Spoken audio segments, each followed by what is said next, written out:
This is Dan, and you're watching The Salty Sea.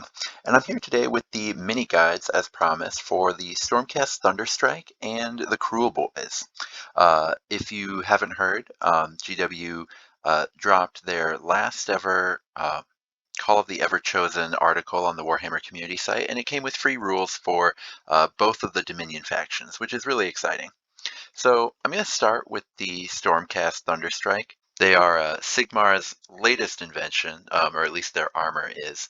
And if you don't know, they're created because in Broken Realms there were some Be'lakor-induced happenings that made it much more difficult for Stormcast to actually return to Aesir when they die.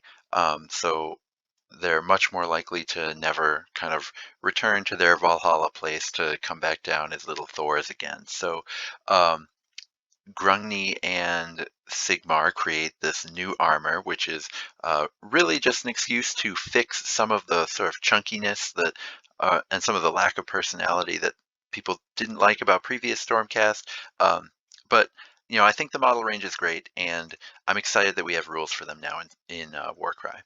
So starting with the leaders, um, you have a bunch of good options actually with the leaders, which I think is really exciting. There are, of course, issues with any Stormcast faction actually running it as a faction, but um, each of the leaders just as its own self-contained piece. A ton of them are really interesting. So starting with Vigilor Primes. As far as ranged damage go at 15 inches, that's pretty respectable. Hitting 5 in one shot against chaff units, or 4 and 3 against tougher units is not bad at all. And it has the damage buff that the other Vigilors have that I'll talk about more on the next slide. Now, Annihilator Primes are interesting. At least the ones with Grand Hammers are interesting. Hopefully you can't hear the thunder there. Our summer-long drought is finally ending outside. But the Annihilator Prime with Grand Hammer, it's an amazing ally in factions that have ways to get around the low movement. 3 movement can be a real problem sometimes. Often you'll be spending the entire first 2 rounds trying to get into a position where you can fight, and then really you're only doing anything in round 3. But if you have something like a Slann in your list, you can just put the Annihilator Prime right where you need it, and it's just really hard to kill, does a ton of damage. Great at that, even if it's maybe not great leading its own warband. The Praetor Prime is kind of interesting. It does a reasonable Wrathmaster impression or Kurnoth Hunter impression, doing kind of respectable damage, though not as much as the Wrathmaster does, but with that range too, which is just so useful. I've done a few videos about how much better range 2 is when you're doing respectable damage that can't be ignored, and the Praetor Prime absolutely cannot be ignored. So a great unit there. And then you have a bunch of leaders that are really good just based on their abilities, regardless of stats. So the Knight Arcanum, Bolt from the Heavens coming off on a double, and being just a slightly more reliable burn spell, is just a nice change. I've talked about this. Rito has some great explanations of why most of the mages in Warcry are just really bad. But the Knight Arcanum, just the way they've kind of put it together with the spell and the other stats, it's showing at least that, GW is thinking about how they can make mages more interesting. There's actually more to make you think that in this Dominion set as well. So yeah, this is maybe not the most competitive choice, but still just much more interesting than other wizards in the game. Now the Knight Relictor, Purifying Incense, is a triple that debuffs the damage output of opposing units within, I think, 6 inches. And it has great fighting stats for having access to such a big debuff spell, such a good debuff spell. So I think that that's a really interesting option to take, as far as sort of laying down a blanket of no damage around an objective or something like that. I think it's most interesting maybe as an ally. It's certainly better than the other sort of damage debuffs that, like the Lord Castellant or something like that. Um, Maybe the ability is not better, but I mean the stats and ability combined.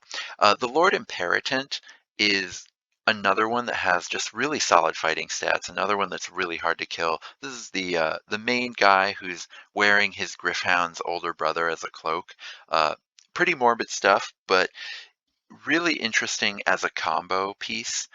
Coordinated Strike is going to allow you to do bonus move or attack on units nearby that are based on your dice roll.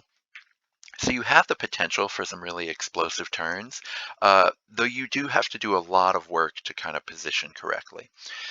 So let's talk about the things you could do, or the troops that you're going to have to kind of pull something like that off.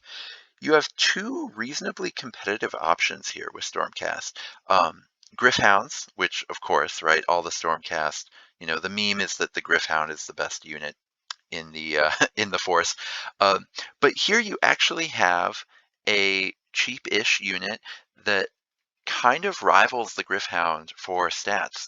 Vanquishers do just as much damage as Gryph-hounds do. They have actually the exact same attack profile.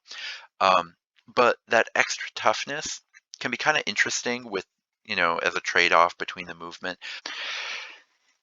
Now, toughness is the least valuable stat in the game, but that's mostly just because GW just points it wrong. And, it does, as you can see by, every time I show sort of DPA, damage per activation for against various toughnesses, here the number is cut off, but this column is 4, this column is 3, this column's 5, right? Almost every faction, most of their units are doing less damage to toughness 5 than they are to the other ones. Of course, not true everywhere, but the main thing is that GW doesn't point it, points it as being so much more valuable than the actual drop in damage that happens. You can see from the way they've done the stats on these Dominion pieces, the formula, whatever it is that they're doing, it must be slightly different because these high toughness models are just cheaper than they've ever come in as before, which I think is great. So here, the Vanquisher is actually something that you might legitimately want to take some of over some Gryph-hounds, depending on what you're looking for. They also have an occasional anti-chaff ability. It's not very good, except for the few times when it can really actually do something. So don't rely on it, but it is nice to have there. The important thing, though, is it's much easier now to fit 6 fighters without just doing Gryph-hound spam, which I think is just wonderful. So now, looking at the other ones, the depth does kind of fall off after those first two, though it's just so nice to see Vanquishers here at all. But let's talk about Vigilors first. So Vigilors, uh, the the Prime has really great damage from range for its points. The regular ones a little bit less so, actually significantly less so, but you would really be taking them for their ability where you, after you've made an attack, you get to add 1 to all attacks on a target, whatever you attacked. You have the 19-inch threat range essentially because you can move 4 and then shoot 15 inches at something. And so it's just a double for this, and that can be really powerful. I think that the Vigilor Prime is going to be a pretty solid ally to bring into other factions in Order, and I still think that the Vigilor, or regular Vigilor, really has some great applications as far as creating these burst damage turns, um, and especially being able to affect the board from so far away is really great. Going into Annihilators, they're really funny, right? So the ones that come with Dominion are absolutely awful. This Toughness 7 is, well, here's the thing. It's either a meme because they're awful, they do no damage, and Toughness 7 is never important because, the number of Strength 6 models in the game, it's like, I think you can count them on one hand. I'm not sure. It could be, though, a hint at the future, right? So if they were to, let's say, change how strength and toughness work slightly, which you can watch some of my other videos for talks about that, especially the one on GW hiring new people for Warcry. You can check those videos out, or you can just check out, there's a ton of people online who have posted various solutions. There's like a full dozen different solutions that could work for this, for just making strength and toughness work a little differently, matter a little more. I do wonder if they would put a toughness 7 model into the game if they weren't planning on changing how strength and toughness works. But for the meantime, the Annihilator with Grand Hammer, the one that actually does really solid damage, and going 7 damage against everything for just 175 points is really excellent, I think. Um, that one's actually pretty solid. It's still nowhere along the lines of the Vanquisher or Gryph-hounds, but that's just because um, move 3 is such a drawback, but it's still absolutely a good piece, and it's good enough that, if you love Annihilators, you can absolutely play it, have fun. You're gonna have mobility issues, but when you do get in those fights, you're gonna win them every time. Moving on to Praetors, they have 2-inch reach, which is great because it comes with, again, just like the Praetor Prime, pretty respectable damage. The regular Praetors, it's a little less respectable, but that 2-inch range really helps these slower 4 movement models sort of get into position. And so that can be really nice. And then the onslaught threat from them is really great because they have, their damage comes from just 3 attacks. They have 2 on regular hits, 5 on crits. So getting an extra 1 of those attacks is pretty good. Otherwise, they are just a little bit behind the others in terms of, tankiness or pure damage for their points. So in a competitive build, you're not going to play them over Gryph-hounds or Vanquishers, but they are still, perfectly reasonable things to use. I also just here want to talk about Blaze of Glory as an ability. It's really good, for if they've taken 15 damage, getting your extra attack in. An entire activation for just a double is just way above rate in Warcry. However, you can't really plan for it or exploit it, right? Even though it's a thing where sort of a lot of these, especially leaders with a lot of HP, so once they've taken 15 damage, they still have a lot of HP left, so there's a big wide range. But on the regular troops, the dice just don't always fall that way. Even if you plan really well, the window you're looking at is so hard that I would take this ability as more just a random bonus than something that you're actually going to build around. So let's talk playstyle, right? So the Thunderstrike Stormcast that you get in the Dominion box are really different in terms of how they play than the ones that you're going to be able to expand with. So Vigilors, Vanquishers, the Good Annihilator, none of those are in the Dominion box. So that's a little unfortunate. But let's start talking first competitive, right? To talk about where the playstyle would go there. I think you want to start with 2 Vanquishers and 2 Gryph-hounds in any kind of competitive build with Thunderstrike. So that's going to take up 600 points. And then the other 400 points are flex slots. And the cool thing here is that you have, 2 Stormcasts and 2 Hounds that then lets you bring 2 leaders in, or a leader and an elite Stormcast, to get to 6, which again, Stormcast have historically just always been 5 or 4 models, and that can be such a problem. 6 is a lot more than 5 as far as like how it feels on the board when you put them down. So the one that I'd probably go with first would be the Lord Imperatant and a Vigilor for 175 points.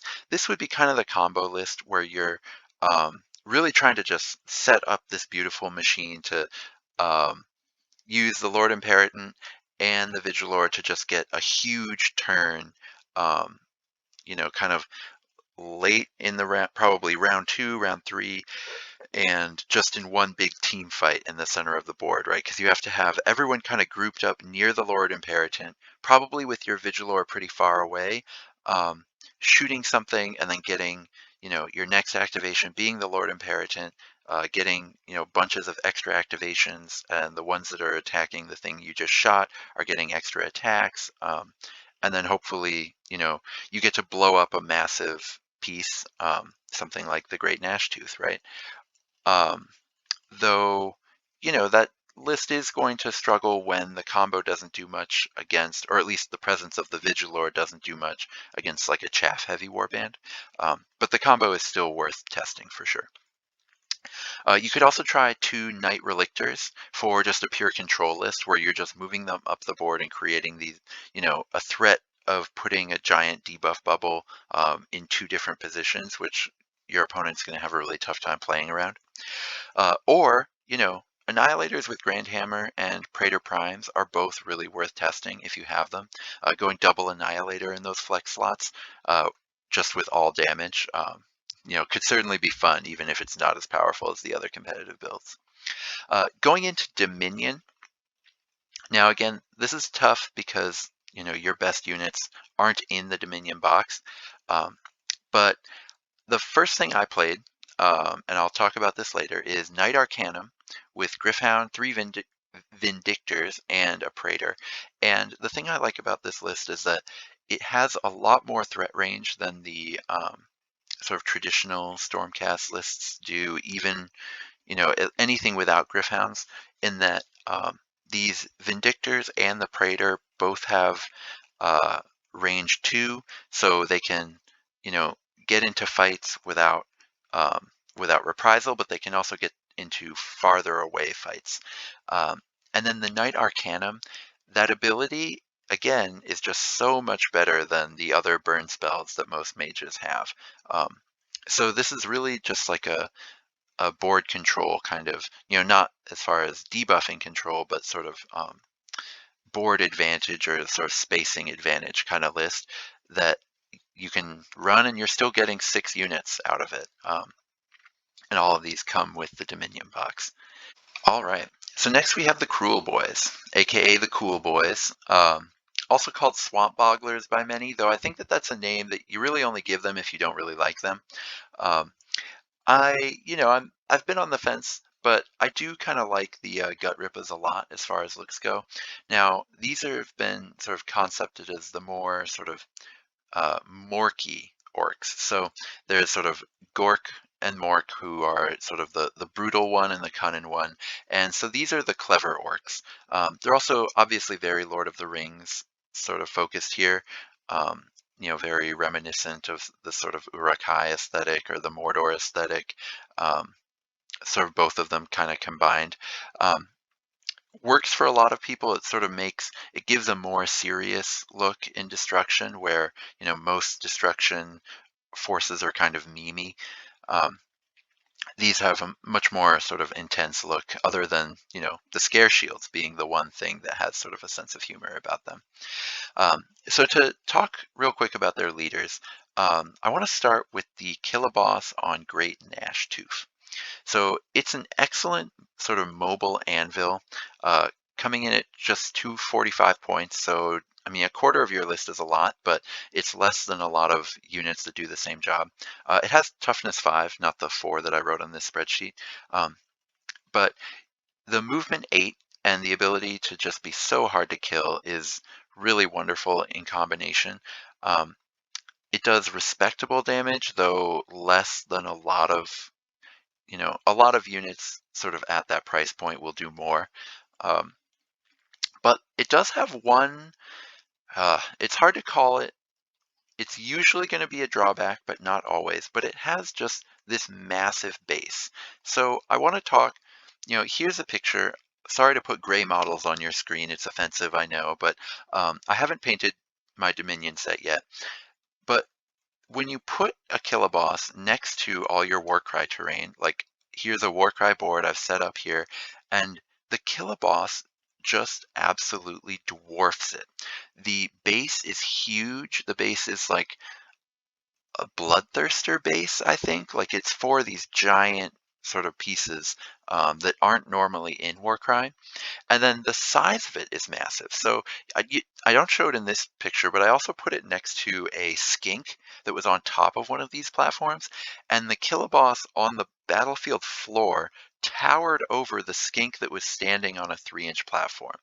Um, it, yeah, it sort of dwarfs the board, which is fine, but you're gonna have much bigger mobility issues even than normal mounted units have. So once you have kind of terrain scattered around and a few units standing here and there are just brick walls that the Gnash Tooth cannot go. So, if it's sort of on the outside of the board, just sort of move aiding, just running, sort of doing laps around the board, it can get from one section to another pretty well. But if it needs to go in and mix it in, you're really only going to enter the center of the battlefield once. And then after you've done that, you're kind of committed because you're just not going to be able to move around there. There's also some rules clarity. I'm curious, people who have played with, say, Varengard, who also have this issue, what's gone on there. But it's obviously much, much taller than these walkways that are next to it. So there's a couple ways that you could interpret that rule. One, you could look at sort of the way they do archways, right? So archways, they've written it really well for melee units, sort of not mounted. Mounted units can't go through them, but melee units that don't fit through the archway, they can still go through the archway, but they can't, end a movement inside the archway. They have to be able to get all the way through the archway to go through it at all. And it's just very clean, very airtight. You could use that for things like the Gnash Tooth, or you could say that these these platforms are more like the rules for stairs and ladders, where if the stairs are in your way and you know you're not going up them, then too bad. You can't just like cross through the stairs or walk through the ladder. They count as obstacles. Um, so if these sort of walkways count as obstacles, then the Gnash Tooth can't go through them. So I have sent a email to Warcry FAQ rules group, the email that GW provides for this. I sent them an email. I'll see if they get back to me. If they do, I'll post a little short update video. Um, but for now, I think reasonable people could interpret this either way. Either that it's allowed to duck under those walkways as long as it doesn't finish under them, or that it's just stuck. And if it is just stuck, and that's what GW comes back with, that's a pretty significant disadvantage. Um, Now, going into the other leaders for the Kruleboyz, the unit primes, things like the Gut Ripper boss, the Bolt Boy boss, they're playable, but they're kind of disappointing. The fighting stats really aren't exciting enough to make up for not having abilities. I'll get into it with the sort of other Bolt Boys, or maybe just now. The damage buff that Bolt Boys get, it's not that impressive in terms of how much damage you're paying for your double. It's not awful, but it doesn't make them, incredible all of a sudden. The Merc Knob ability, so Merc Knob with Belchabana, it's got this sort of quote-unquote horde clearing ability that deals AoE damage around it. Really flavorful for what the Belchabana is supposed to do. The issue is that it just doesn't clear hordes. It doesn't really hurt chaff the way you want it to. Now, it's got sort of reasonable, its attack profile is pretty solid against chaff. So, if you attack something and then use the ability, you'll probably take it out. But that's just one piece. Stormcast has a similar ability on the Vanquishers. The issue is that this ability is fine as a bonus for if you get surrounded and you're fighting anyway, and it's just nice to pop it. But it's really not worth taking a bad unit just for the ability. And I would say that the Merc Knob isn't a very great unit on its own. Some of the other notable abilities, though, so the Gnash Tooth Killaboss has Bite. On a 3+, This has a better sort of damage expectation than Onslaught does. But the big thing is activation efficiency. So Onslaught, you have to pop before you attack. So you don't know what's going to happen before you use your Onslaught. The Kill a Boss on Gnashtooth, you can do your attacks, and then if you killed what you were aiming at, you can use the ability on something else. Or you can just save the dice and, use them to use Onslaught a different time for a different piece. It's just so much more flexible than Onslaught is. So I would say that makes it, as just a double, I would say it's a great ability. And you're really happy to have it on the Kill a Boss. Also, the Swampcalla Shaman has Boggy Mist, which gives -1 attacks to everything in a 6-inch bubble. And that's really good, especially in any objective-based mission. Not all Warcry games end up with sort of one big team fight. Sometimes you do have sporadic fights, but anything where you can get the Swampcalla into an area where there's a big fight, that's just going to be huge. The ranged ability, these wizards have kind of this issue of their ranged attack is just really hit or miss. But at least the spell is great. Going into the troops, there's an elephant in the room, a giant elephant in the room, and his name is Potgrot. So Potgrot is our king. Seriously. So it is so cheap. I've said this in other videos.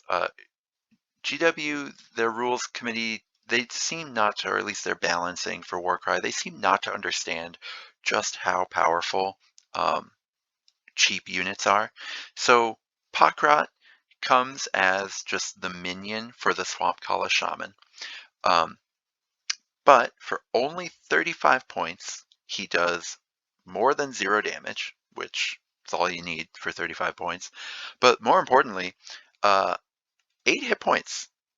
And it just kind of runs around, doing a little bit of damage here and there, being in the way, counting as a body on objective. You can put 10 Potgrots into your list for only 350 points. That's only a third of your warband. And you are just going to win every objective. So it is an incredibly powerful piece. It's not, I wouldn't say it's as good as Aether Wings. I wouldn't say it's as good as Giant Rats. The sky isn't falling. There are other equally powerful cheap units in the game. But Potgrot legitimately, takes its place alongside those super cheap units as being one of the best units in the game. It's sort of right behind the 2 boogeymen as far as burbs and rats go. Outside of Potgrots, you've got Gut Rippas, which are super tanky. They do the same damage as Potgrot despite costing, more than double what Potgrot costs. But, they're really hard to kill with the toughness 4, 15 hit points. That's a lot more sort of beef than you normally get for 80 points, which is great. And then you also have Hobgrots, which are really hard to use effectively. And I'll get into that later, but they are pretty solid. You have real options. Their melee is not impressive. Their range is not impressive, but much like certain Tzeentch units, being able to switch between the two in the hands of a great player can be pretty powerful. They're not sort of breaking down the doors of competitive play, I would say, but they certainly do a thing, and I think that you can definitely get some mileage out of them when you're playing with them. Some notes on abilities. The Bolt Boy damage burst, it's going to do nothing a lot more often than it's going to give 3 extra damage. So if you don't know it, it turns a 5 from doing 1 damage to doing 4 damage on a single attack. So, you're only rolling 2 dice. The odds of actually getting a 5 aren't that high. The odds are better on the boss, right? Because the boss rolls 3 dice. But really, I wouldn't use it except in a really desperate circumstance.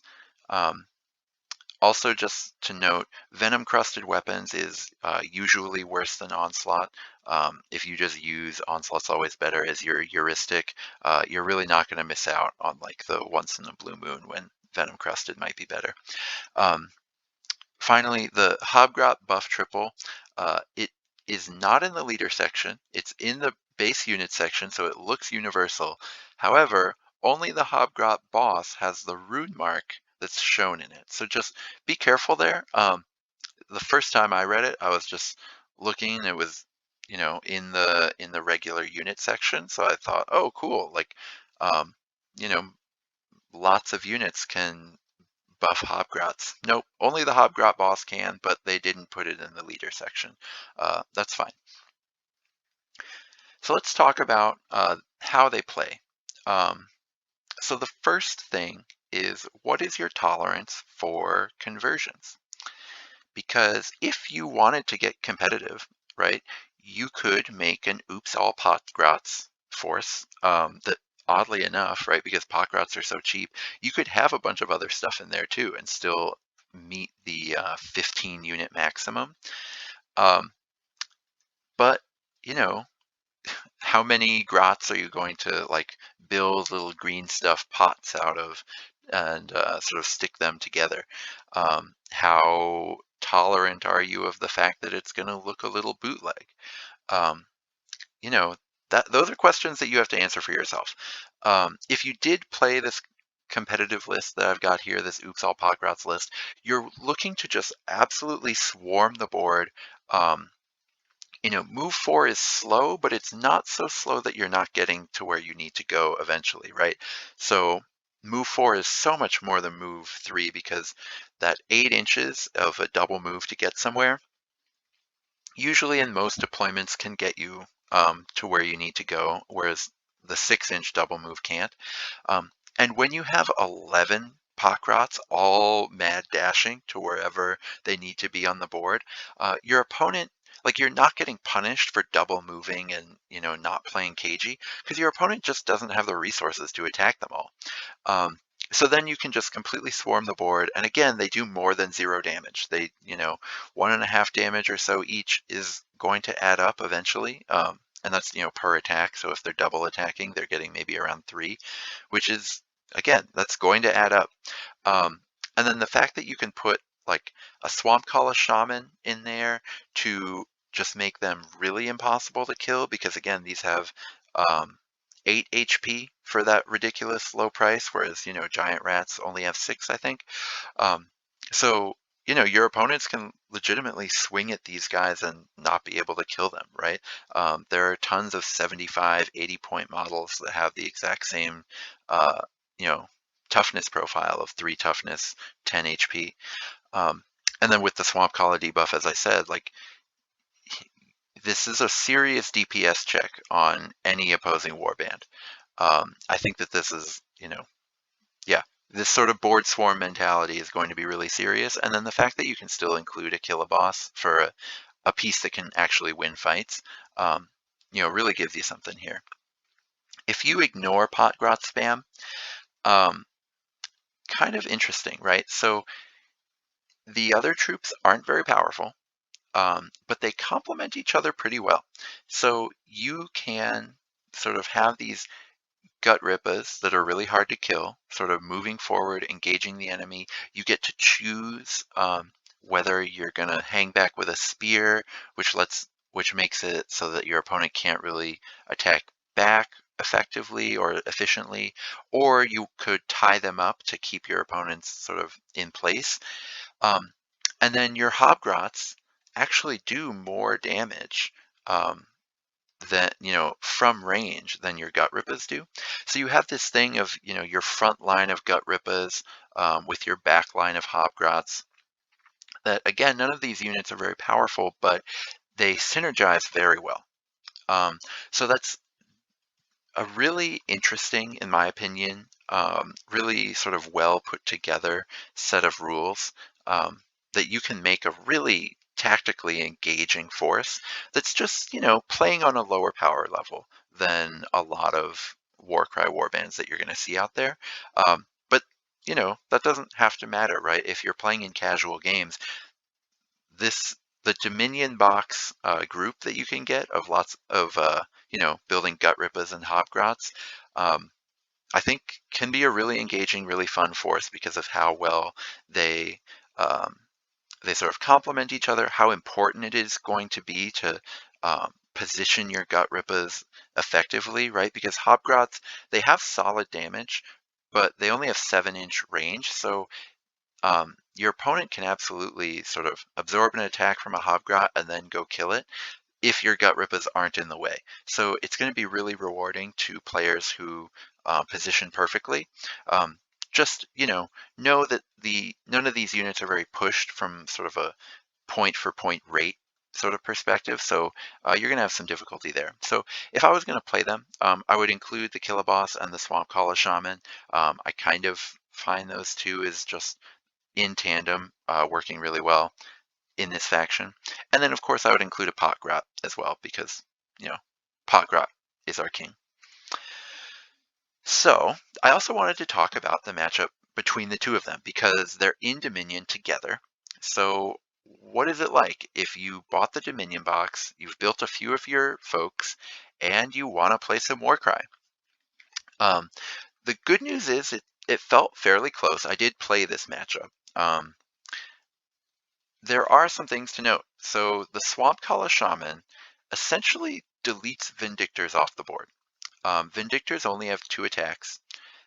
They use Onslaught really well, right? Because they, have 5 on crits and they, 2 on non-crits. So each attack does a lot of damage.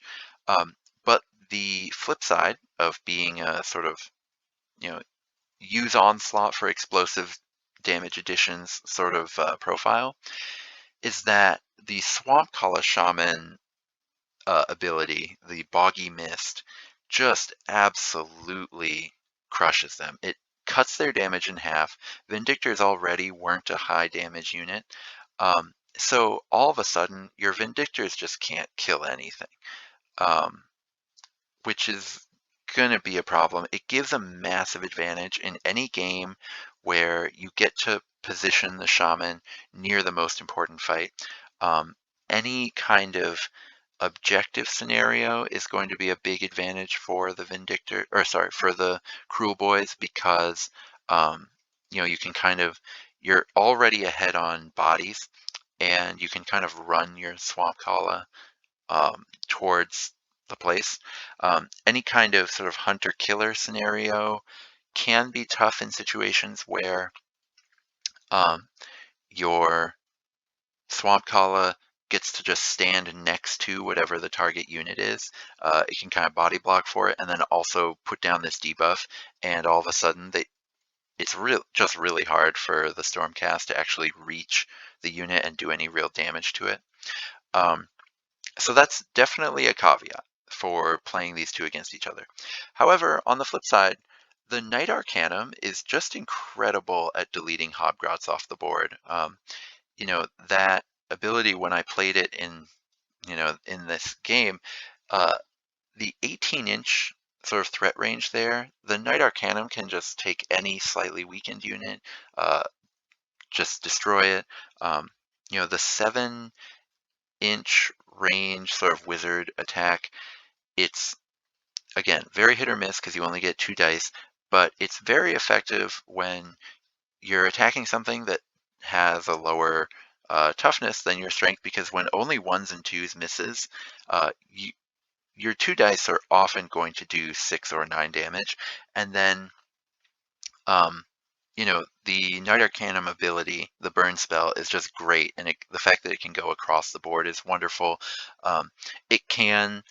The unit that the shaman is babysitting, or just units around the shaman, the Knight Arcanum can hit them for real damage without having to get into the bubble, which is really important. And then if you're not fighting in the Swamp Kala bubble, point for point, the Stormcast seemed advantaged in those fights.